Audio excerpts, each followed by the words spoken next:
सहाय्यक प्रकल्प अधिकारी राऊत यांना पोलिसांनी घेतले ताब्यात। भोजन पुरवठा देयकात लाखोंचा गैरव्यवहार। एकात्मिक आदिवासी विकास प्रकल्प तळोदा येथील सहाय्यक प्रकल्प अधिकारी उत्तम नागोजी राऊत यांना त्यांच्या विरोधात दाखल गंभीर आर्थिक गैरव्यवहाराच्या गुन्ह्याच्या पार्श्वभूमीवर मंगळवार दिनांक 24 मार्च रोजी सकाळी सुमारे 10 वाजता पोलिसांनी तळोदा प्रकल्प कार्यालयातून ताब्यात घेतले आहे। या घटनेमुळे प्रशासनात मोठी खळबळ उडाली आहे।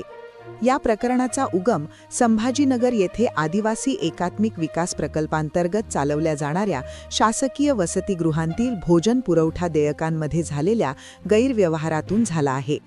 मिळालेल्या माहितीनुसार सन 2016 ते 2020 या कालावधीत संबंधित अधिकाऱ्यांनी संगनमताने बनावट हजेरी पत्रके तयार करून विद्यार्थ्यांची संख्या कृत्रिमरित्या वाढवून दाखवली। त्या आधारे भोजन पुरवठ्याचे खोटे देयक सादर करून शासनाकडून निधी काढण्यात आला।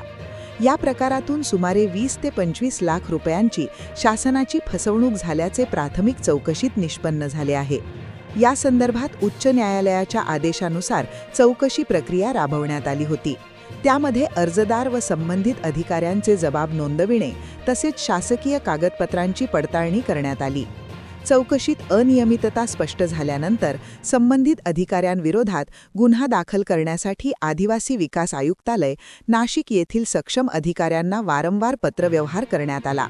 मात्र दीर्घकाळ कोणतीही कारवाई न झाल्याने अखेर संभाजीनगर येथील पुंडलिक नगर पोलिसांनी स्वतःहून पुढाकार घेत गुन्हा नोंदविला।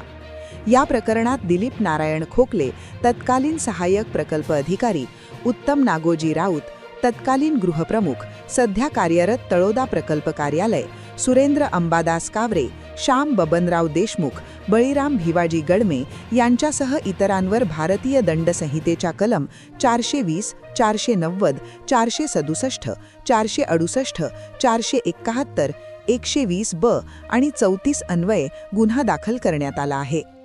सध्या उत्तम नागोजी राऊत यांना पोलीस उपनिरीक्षक विनोद भालेराव व पोलीस अंमलदार अंकुश वाघ यांनी त्यांना ताब्यात घेतले असून या प्रकरणातील इतर आरोपींचा शोध घेण्याचे काम सुरू आहे।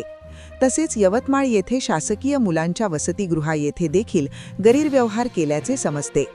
तपासाच्या पुढील टप्प्यात अधिक आर्थिक गैरव्यवहार उघडकीस येण्याची शक्यता असून संबंधित शासकीय यंत्रणांमध्ये यामुळे मोठी खळबळ उडाली आहे। प्रतिक्रिया: संभाजीनगर अंतर्गत येणाऱ्या पुंडलिक नगर पोलीस ठाणे येथे दाखल गुन्ह्याच्या अनुषंगाने उत्तम राऊत यांना तळोदा प्रकल्प कार्यालयातून मंगळवारी सकाळी ताब्यात घेतले। पोलीस उपनिरीक्षक संभाजीनगर विनोद भालेराव। प्रतिक्रिया: छत्रपती संभाजीनगर येथून आलेल्या पोलिसांनी त्या ठिकाणी दाखल गुन्ह्याचा संदर्भ देत सहाय्यक प्रकल्प अधिकारी उत्तम राऊत यांना चौकशीसाठी ताब्यात घेतले आहे।